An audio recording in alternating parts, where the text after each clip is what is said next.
Hello everyone, good afternoon. Warm greetings from Edureka. I'm Sonal Mittal and I have 16 plus years of experience in IT. And as you all know, Edureka has come up with this meetup and Edureka masterclass sessions for all of you, wherein you have different, Edureka is conducting different classes, different sessions by seasoned IT professionals. Okay, you can join the meetup group, which has close to 30,000 plus professionals all across India and world, wherein you can attend our webinars and workshops and live events, seminars that we conduct every other day monthly. These seminars, as I mentioned, are conducted by professionals who are into IT industry to keep you up to date with all the latest technologies and tools, my friends. Let us begin with Puppet. Before talking about Puppet, what is Puppet? What are the use or how to use Puppet?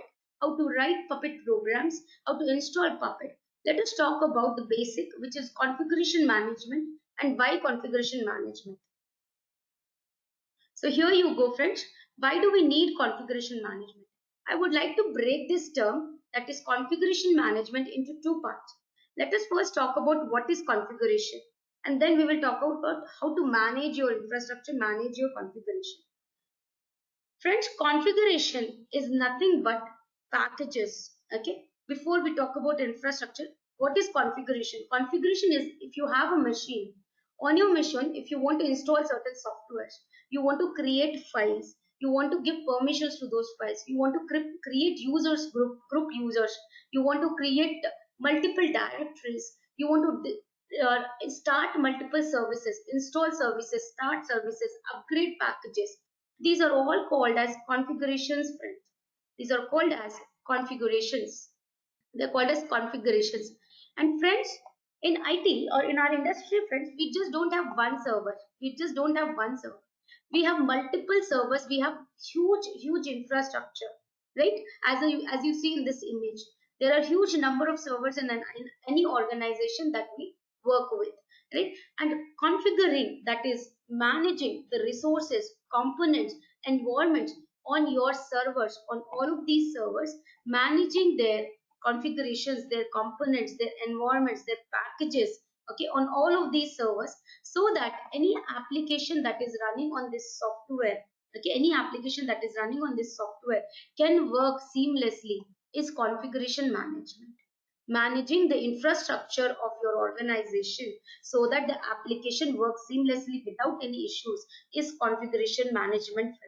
When I say resources, managing the resources, okay, when we say resources, we mean creation of users, creation of files, giving permissions, installation of packages, services, deploying your application, making changes to your application. The mass deployment of your applications on entire servers, on all the servers in your organization, is configuration management. It is a hectic job if I have to do all of this manually. If I have to do all of this manually, okay, it is a really hectic job, friends. So what should we do? See here, an example is given to us. Okay, suppose there is an application. Now here we have a developer and we have two teams, right? In any project, friends, I'm sure everybody knows that we have two teams: development team and production team. Development team whose task is to create and implement new features. Production team, their task is to deploy the code into production servers. First issue that we always face is the code is working fine in the development environment, but when you give that code to your production team to deploy it on the servers, it is not working. The reason is environment dependency, friends. Environment dependency. In development environment, let's say we have a server. On this server, we have an application that has been created by this developer, and there is Java 8. For this application to run, we need Java 8. We need Java 8. Okay. The developer will give only the application package, the jar file, to the production team. He will not inform them, or with the application, we don't provide the underlying dependencies to the production team. But let's say in the production server, we have Java 7. We have an outdated and older version of Java, friends. An older version of Java is there in production, Java 7. I will deploy this application on Java 7. Will it work? Will it work? No, it will not work. Production team always blames the development team that your code is not working. But it is not because the application is not working, it is because the dependency is not correct. Right? It is an older version, or maybe Java 10 is available, an upgraded version is available. Then also your application not work. These are some of the configuration management problems that we face in real time. In addition to this, another problem that you will face is deploying the same infrastructure, deploying the same application on not only one server but multiple servers. Okay, so let us say you have to deploy an application, one application which is an HTML code. I will show you let me show you. I have a diagram prepared for it. One second. Suppose in my current environment, friends, I have four servers, friends. I have four servers in my current environment. On one server, I want to deploy my HTML application. Another one PHP. On third Python, and fourth Angular, friends. For deploying all of these servers, for deploying all of these applications on different servers, what are the steps? I have listed them there. First and foremost, I will install HTTPD server. Right? On all the servers, I will install HTTPD. Then I will start the HTTPD service. I will also install Git because my code is available in the source code management tool. Right? Git is the source code management tool where our code will be available. Right? I'll have my HTML code and I will deploy my application on this server and restart HTTPD service. Same thing I'm doing on server 2 also. If you see till here, under all the servers, same step, friends, same steps. Installing HTTPD, starting the service, installing it. And then we will pick up the code. We will pick up the code like PHP code we will pick up to deploy that application on server 2. Python code we will pick up from Git to install it or deploy it on server 3. And Angular code we are going to take and deploy it on server 4. Right? Like this, if I have to do it for 100 servers, friends, if I have to repeat all of these steps for 100 servers in my infrastructure, isn't it time consuming? Performing all of these steps on a server is called as configuration, right? It is called as configuration. Managing all of these configurations on 100 servers or 200 servers in your organization is called as configuration management, friends. It is called as configuration management. I hope now it is clear. Now, friends, when I say configuration management, it does not mean just installing the packages, deploying the application, but a configuration management tool, what else it does? It also ensures the desired state of the resources is also maintained, friends. Okay, suppose I want Java 7, Java 8 in all my servers. Configuration management tool will ensure that the same state of Java 8 is available in all the servers. In case there is a change in the state of the resource, immediately configuration tool will bring back the state. The desired state will be always maintained. Plus, friends, one more thing. Can we always go into our production servers and make changes? No, right? We cannot immediately go and delete a file or make changes to the packages on the production server. We cannot. We need to have proper approvals. We need to be the valid user. We need to have the correct permissions to make changes on our servers. Right? So configuration management tool makes a note of which user can make changes on this servers. It keeps a record of. It keeps the record of entire system state. Okay, it keep records of which user is installing, which user has made changes on your server. It keeps a log of when what changes were done, where the changes were done, and these changes impacted what applications on the server. It will keep track of all of this, friends. Okay, now another thing, friends, I was showing you a diagram in which we had multiple steps to be performed on each server, right, for deploying our application. Now, there were some steps which were common across all those four servers or 100 servers. There are steps which were common. Whenever we have repeatability, friends, whenever we have to repeat something, whenever we have redundancy, what do? Why not write code for it? Right? Whenever you want to repeat those steps, just to run your code, same step will be executed on 100 servers. That is called as infrastructure as code, friends. Developers write code to create an application. Testers write code to manage the test designs. Now, operations or infra team will write code to manage their infrastructure. Provisioning of your dev environment, test environment, your production environment with the help of a code. As I was showing in the example, if I write a code to install HTTPD, start HTTPD, Okay, and deploy your application, install Git, get the Git repository. If I write a code for it and have that maintain that code in my version control tool, run the code whenever I have to make changes to the environment. It will be very easy. I have to make changes to 100 servers or 200 servers, any number of servers. I just need to run the code. Where will we write this code? We will write the code in a configuration management tool, friends. Right? Where will we write the code? Using the configuration management tool, we will write the code and use the code to provide configurations on multiple servers, friends. So here, now friends, how is the approach for configuration? How configuration, whenever you write a code, okay, we have written a code. Our code is to go and install HTTPD, start HTTPD, install Git. These are the 3 steps in my code. Okay, when I write the code on a configuration management tool, how are they applied to all the servers? Here is a slide that I can present it to you. In any organization, friends, in any organization, you will have multiple servers, as we have already spoken about it. That is our infrastructure. So let's say I have 10 web servers in my infrastructure. I have 10 app servers and some 8 DB servers are there. Okay, we will always have one common machine, friends, which is called as the master controller machine. It is generally a Linux machine. This is the machine on which you will install your configuration management tool. You will install your tool here, and this is where you will also write your code. Your application, your configuration code will be written here, right? Infrastructure as code will be written over here. What installations, what configurations you want to apply on this servers. Okay, now once your code has been written on this master machine will be responsible to apply these configurations on all of these web servers and app servers. Servers will be connected to your master machine, friends, through SSH or SSL, depending upon the configuration tool that you are using. If you are using Ansible, the communication between the master machine and all your servers on the infrastructure will be through secured shell. If you're using Puppet, friends, the communication between your master machine and your web server will be through SSL certificates, friend. Okay, and there are 2 ways to apply the configuration. One is push, another one is pull, friends. Let me explain you both. Either you will have SSH or you will have SSL, and with SSL, that is with Puppet, you get pull, and with Ansible you will get push. What is pull approach? Let us see first.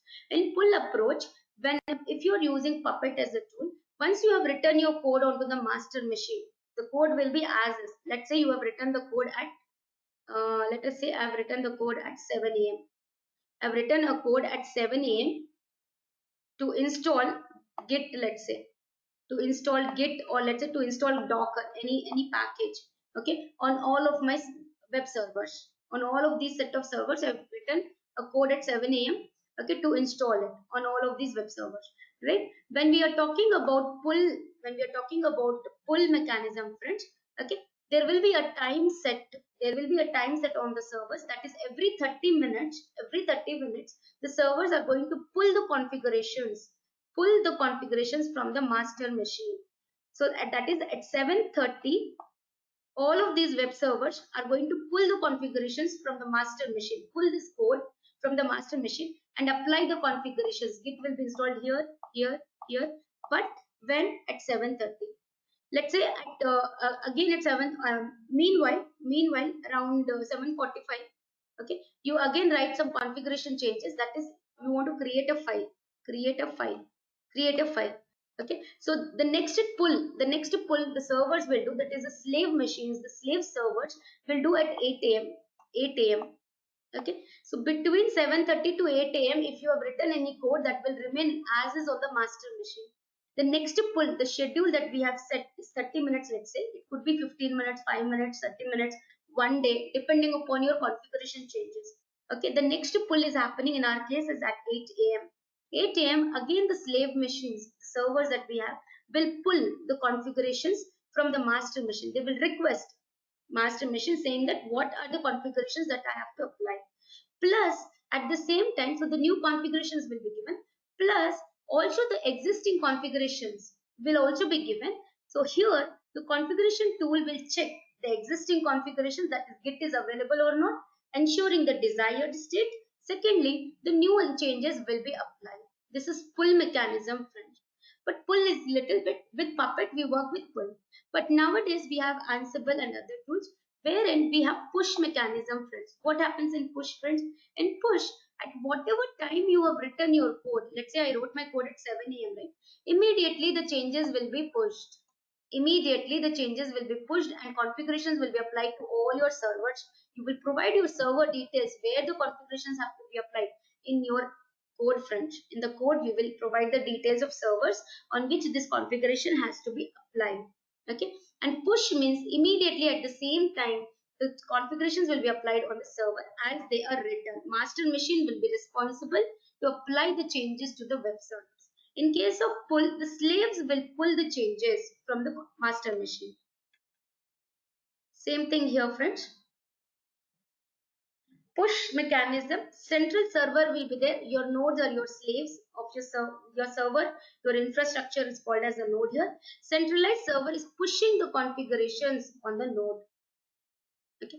Whereas in pull, nodes will pull the configurations at regular intervals, friends.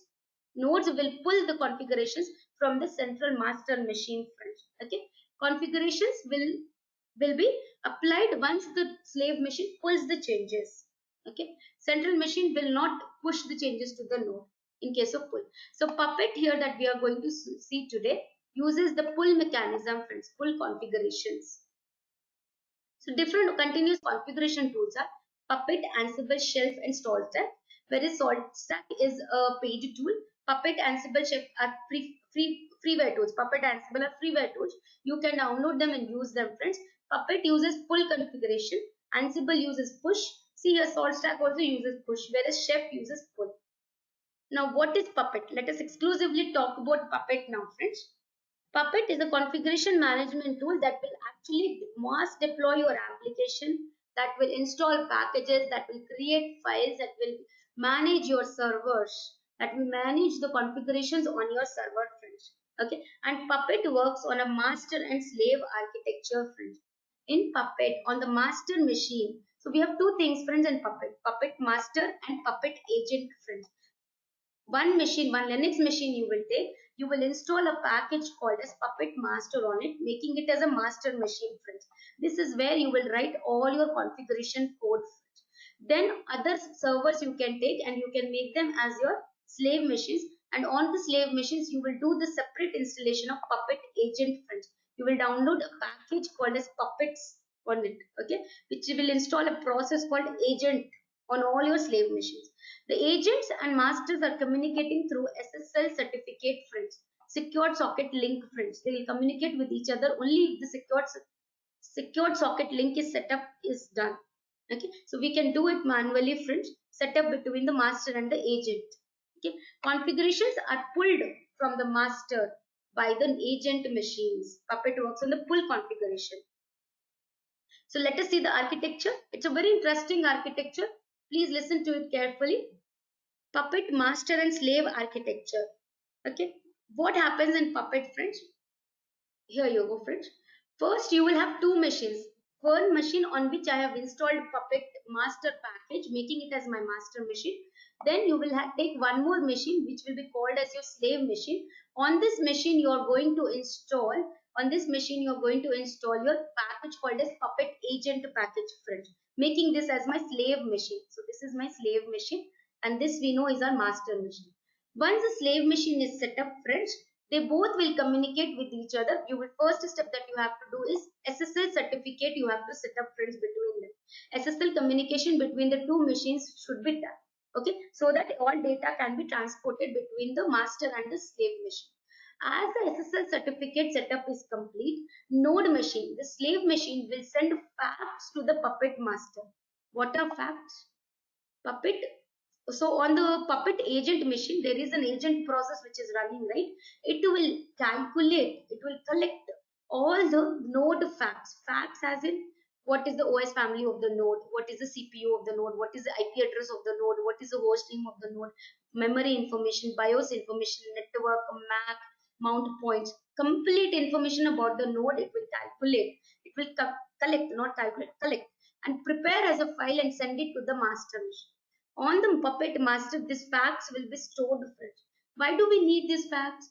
Using these facts only, Puppet Master will create a catalog, friends, will compile a catalog. What is the catalog? Catalog is a file compiled by master machine using the facts sent by the node. That is, let's say the node is a Red Hat Linux node. On this Red Hat Linux node, I can install 𝐻TTPD. If the node is Ubuntu, let's say the fact says the node is Ubuntu, I cannot install 𝐻TTPD. I will install Apache on it. The package name changes. So based on the facts, we will do the configuration, right? Master needs to know what kind of slave it is. Then I will apply the configurations on it, right? Okay. So based on the facts, Puppet Master will write in the Puppet Master. We will write code. It is called as a Puppet program, or we call them as manifest files in Puppet. Manifest files in Puppet we call them, friends. These manifest files plus the facts plus your facts. I will show you both. Okay, your manifest files plus your facts together form a catalog, friends. Puppet uses a facts to compile a catalog that specified what should be configured on your node. Where will you define what should be configured in your code? That is called as Puppet program, or you can call the manifest file. And based on the facts, what type of node it is, which network is it running, I will define the configurations. This catalog will be on the master machine, friends. This catalog will be on the master machine. And node is going to pull this catalog, friends. Node will pull the catalog at desired interval, 30 minutes, 15 minutes, every 5 minutes it will keep pulling the catalog. Even if there are no changes in the catalog, the slave machine will pull the catalog, and the agent process on node will apply those changes to ensure the desired state of the configurations are met. The disadvantage here is, friends, let us say your configurations in your infrastructure are not changing often. Maybe once in 15 days you are making changes to your application. Configurations are not being changed very often. But in the node you have set up that every 30 minutes pull my catalog and apply the configuration. But changes are happening only in 15 days. For unnecessary, for every 30 minutes, node is using its resources to pull the catalog, apply the catalog. Right? Because if on your node there are continuous changes happening, configurations desired state have to be maintained, then yes, set the interval for a frequent interval to pull the catalog. Otherwise you can set the interval to be 15 days, every 1 day, every once a week, pull the catalogs and check that, ensure that the desired state is okay. All right, so this is the architecture. Plus after that, friends, once the catalog is pulled and changes are applied on the node will send a report back to the master saying that my configuration is complete. You can check the changes on the Puppet dashboard, friends. You can check the changes on the Puppet dashboard. This is the Puppet master and slave architecture, friends. Okay, so same thing here. Puppet slave, Puppet master here. First you will send a request for setup of the certificate. Then it will send back to the master. Master is going to sign that certificate, send it back to the slave. Communication will start. After that, communication will only start. Request for certificate. Master will send the certificate to the slave. And master will also request for the slave certificate.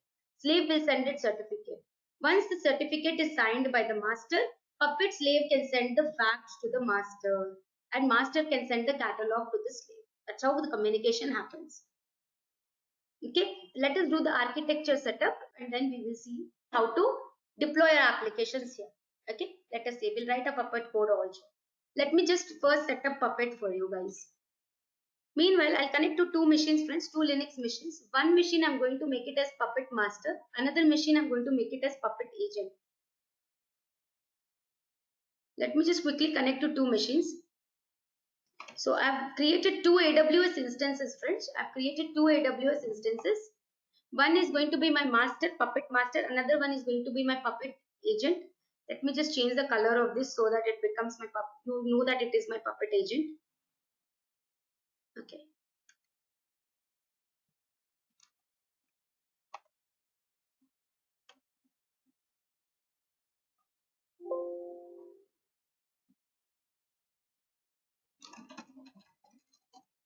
This is my Puppet agent. Let me start this machine.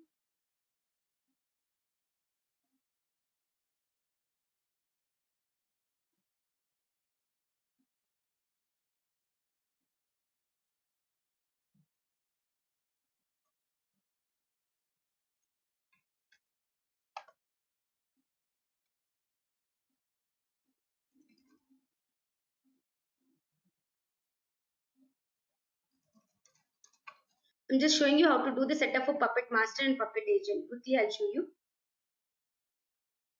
And then we will write a Puppet program.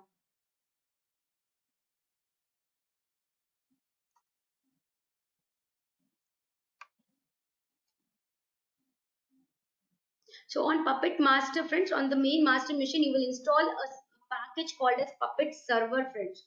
Puppet Server. And on the agent machine, that is on the slave machine, you will install a package which is called as Puppet, just Puppet, making it as an agent machine. Okay. So first we will take up the master machine.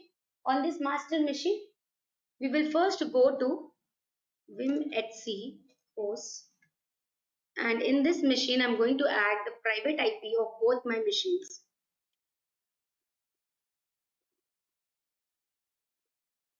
Take the private IP of your master machine, place it here in the host and the private host name. Same thing you are going to do it for the agent machine also, the slave machine.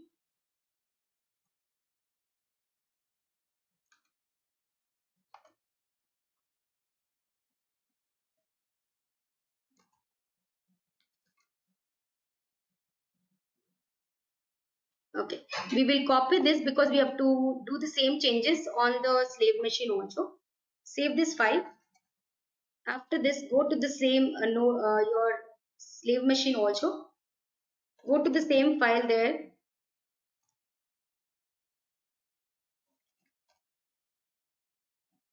Insert the same details there also.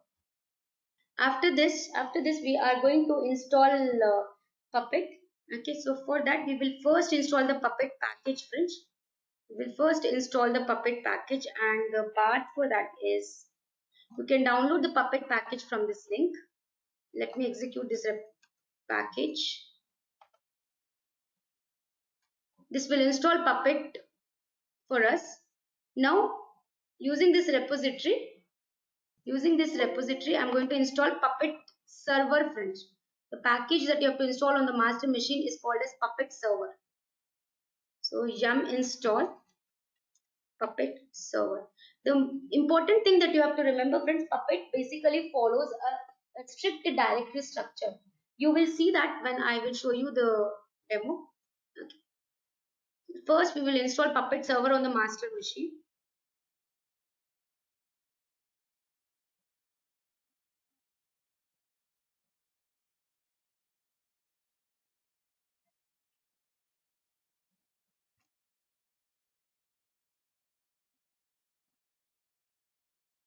Once you are done with it, we have to just go and update the Puppet config file. You will go to etc puppet labs puppet. There is a .conf file. Go to this file and add your master machine. That saying that this is my master. You will add the DNS alt names of your master.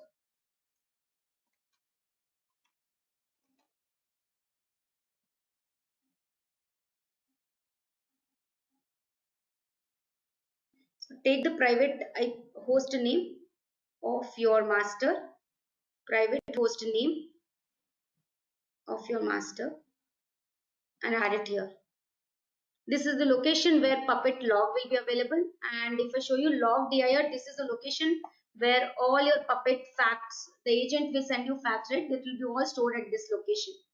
Okay. DNS underscore alt underscore names is equal to your host name you have to provide, the private host name of the master. This configuration is done. After that, one extra configuration I have to do it because I'm using a cloud machine, which is a small configuration machine. So I'll just go and change some system configurations there. Sysconfig Puppet server. In this, Puppet server takes some Java arguments to run.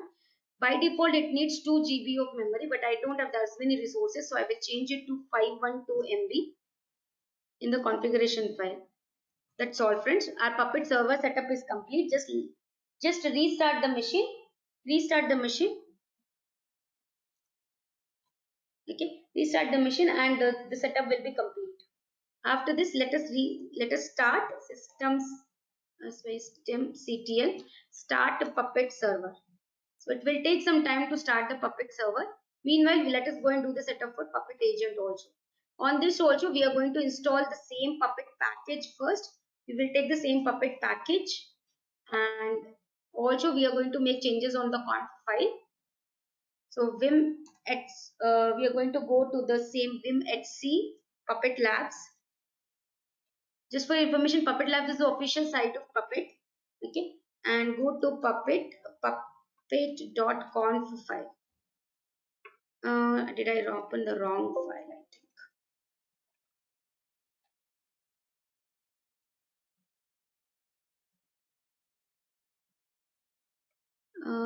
Vim I.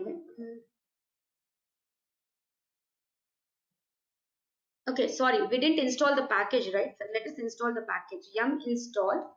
Before installing the package, I was just going to this configuration file. Here we will just install a package called as yum install puppet friends. That's all. We will just install Puppet, which will automatically start a process called as Puppet agent on this slave machine.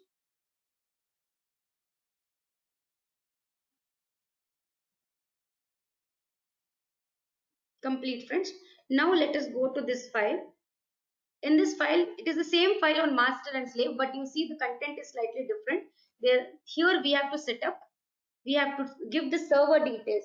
Okay, what is the my server private host name?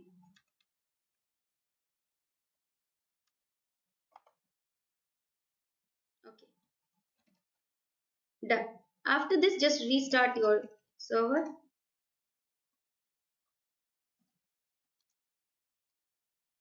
Okay, and now let us see if the Puppet master is ready. If the master, yeah, Puppet server is started now, then you can even start the Puppet agent also. Systemctl start Puppet agent. Done. Now friends, the setup is complete. Or Puppet master is ready, Puppet agent is ready. Can they communicate with each other? Let us see. Let us try to pull the configurations from the master. So for that, if you want to manually pull, by default, the time is set for a slave to pull from the master is 30 minutes. You can also manually pull the configurations using this command, puppet agent test.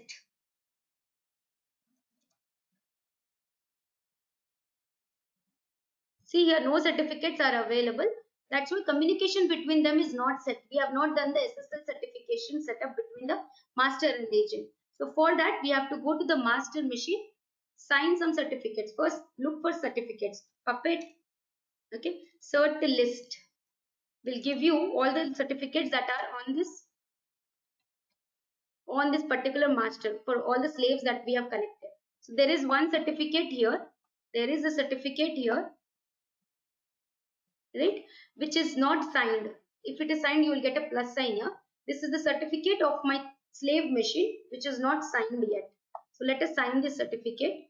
Once you sign the certificate, the communication between the slave machine, that is the agent machine, okay, and the master machine will start.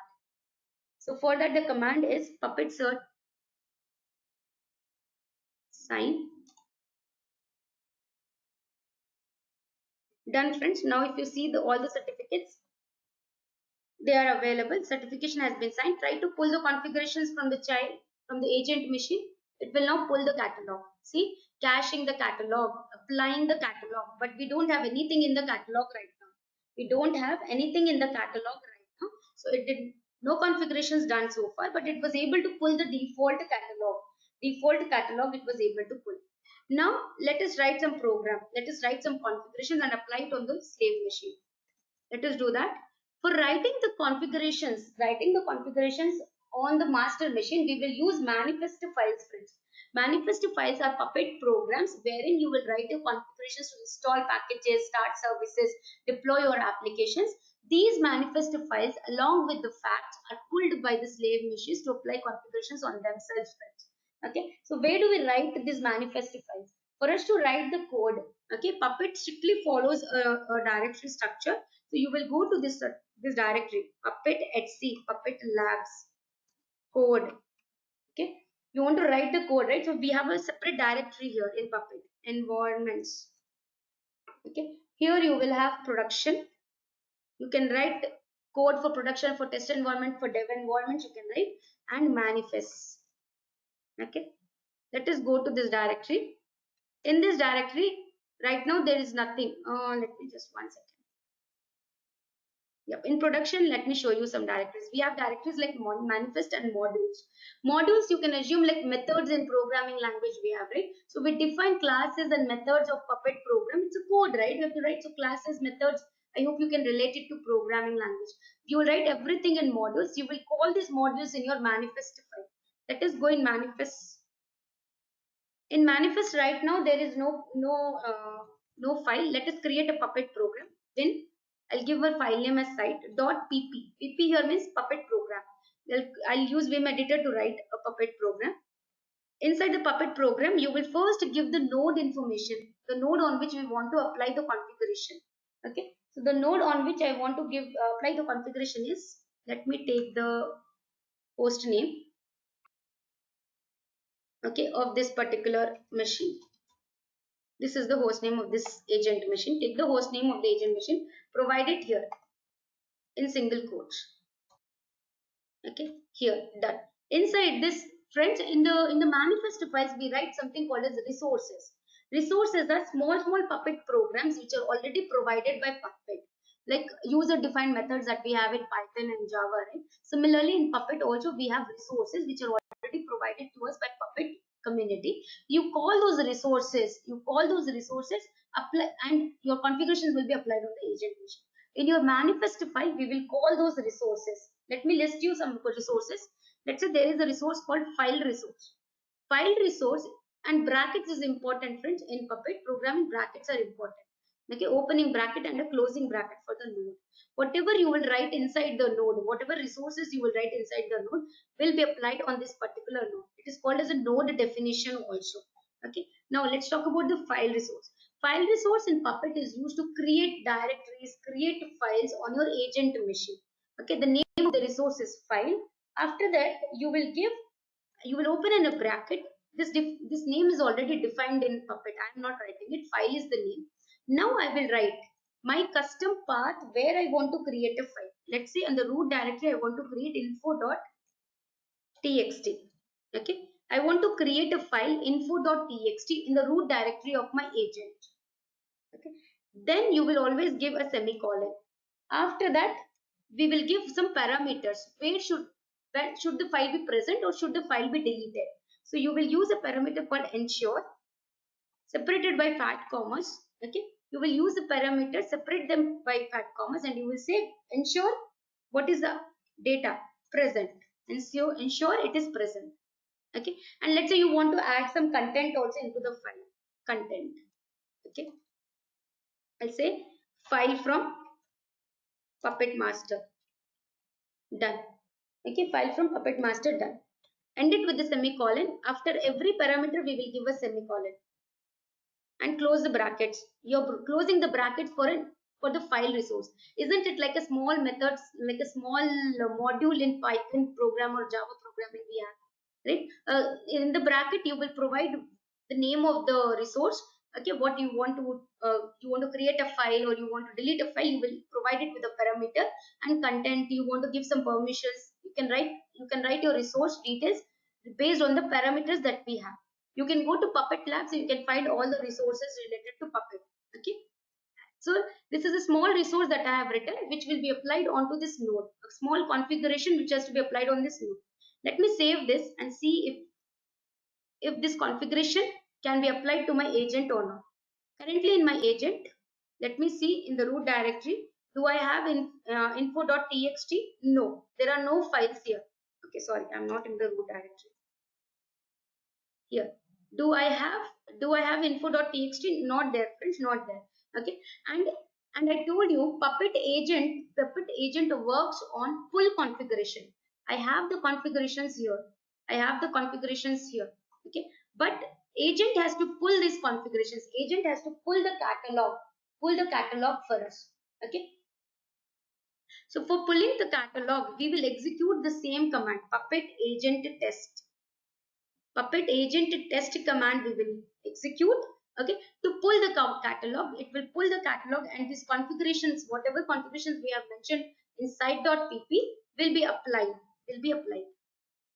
See here, friends, I pulled the catalog, applying the configurations. What configurations have been applied on this node? A file with the name info.txt is created, and this is the content of the file. Let us see.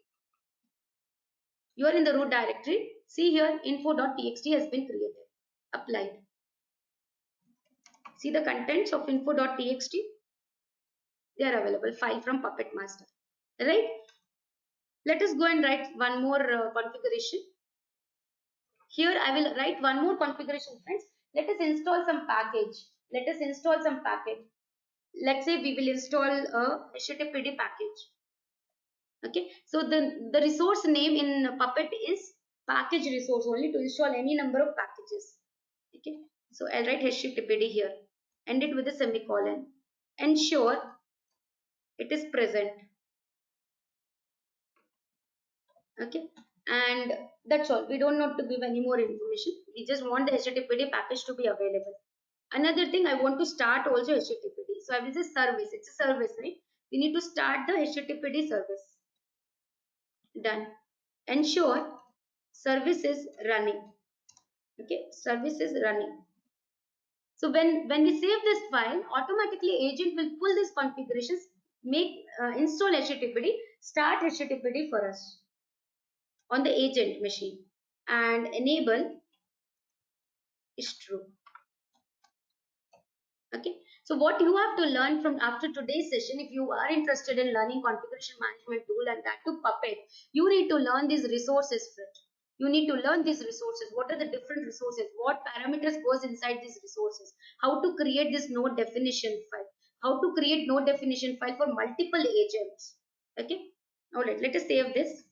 You can also validate this file using Puppet parser validate site.pp to see any validation issues are there or no validation issues. Let us pull the catalog. So you will use Puppet agent test.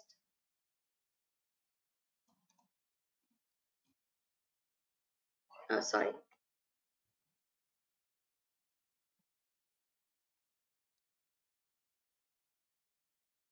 So it is going, see here, there is an error, evaluation error, server,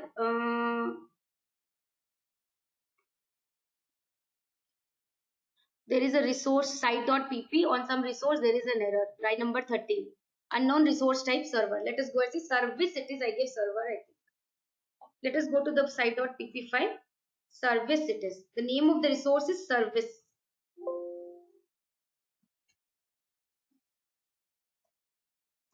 Service. Pull it again.